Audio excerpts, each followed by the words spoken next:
Ngayon pag-uusapan natin yung tatlong company na nakikita ko sa Facebook na gusto nilang malaman yung qualification, sahod, working days, at yung company rules. At ito yung mga Datang, HR Pacific, and Kuwi. So yung tatlong company na yan, nakarelocate sila sa Santa Ana, Cagayan Valley. Unahin na natin sa qualification. Ang qualification sa Datang o HR Premier ay 27 years old up to 27 years old. Pero meron na rin ako nakita ngayon lang, sinearch ko sa Facebook na meron na rin silang 21 years old up to 35 years old. Sa HR Pacific naman, ang age qualification nila ay 18 years old to 30 years old. Pero tumatanggap pa rin sila kahit nalagpas ka na ng 30 years old as long as namukha ka pang bata.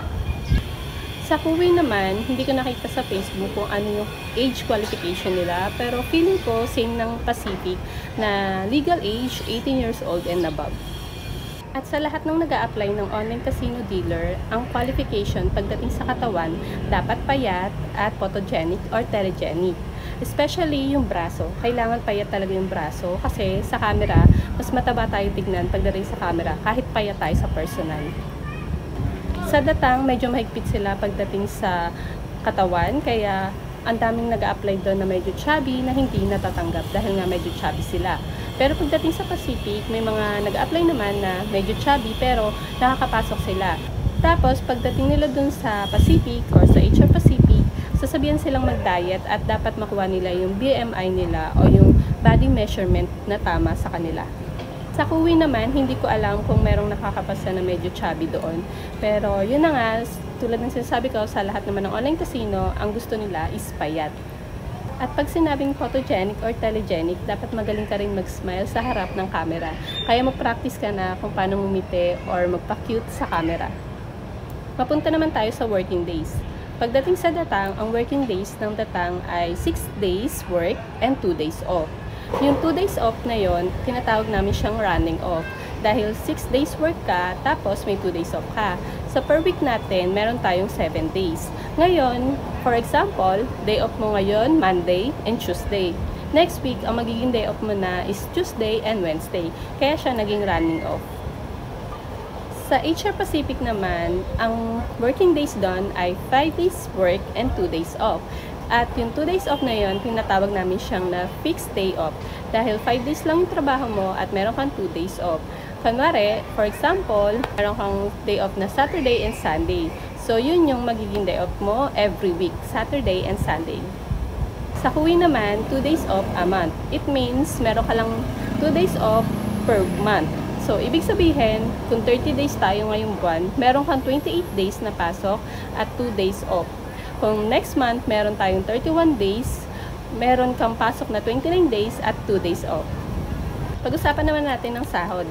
Sa Datang, nag-i-start ang sahod ng 40,000 up to 70,000. Yes, ganun po kalaki kasi meron pong mga model dealers sa Datang. At ang pagkakalam ko, yung mga pioneer po doon ay umaabot na rin ng 100,000. At sa Datang, ang sahuran doon ay face value.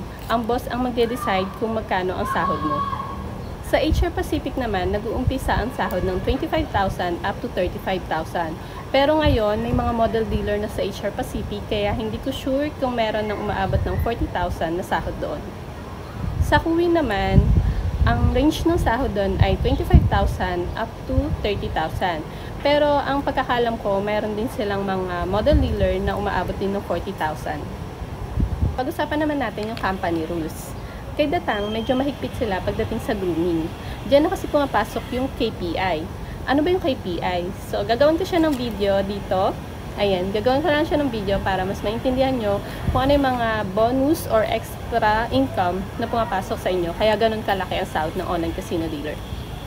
Kay Datang, sobrang higpit nila sa grooming, especially yung mga baby hair, o tutsang, or nakalis na buhok, or yung kilay mo, hindi maayos, at yung false eyelashes mo. Basta may makita sa'yo na mali sa grooming mo, screenshot na agad yon at bawas yun sa KPI. Sa HR Pacific naman, ang company rules doon, pagdating sa grooming, hindi naman ganun kahigpit, pero sobrang standard din pagdating sa grooming.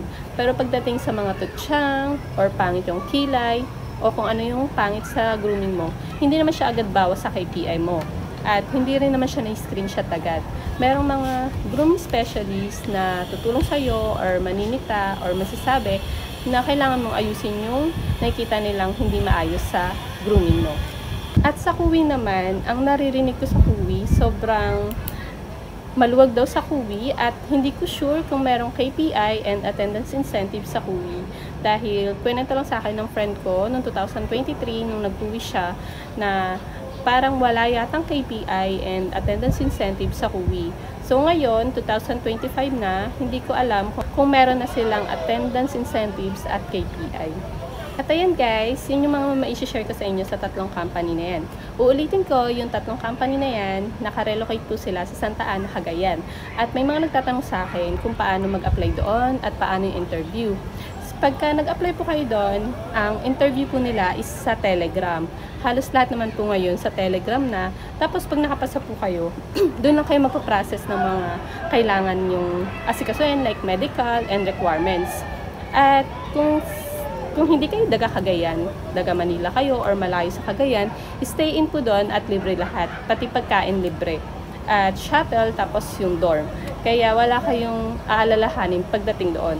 So yun lang guys, thank you for watching at comment below kung may mga tanong pa kayo about sa online casino.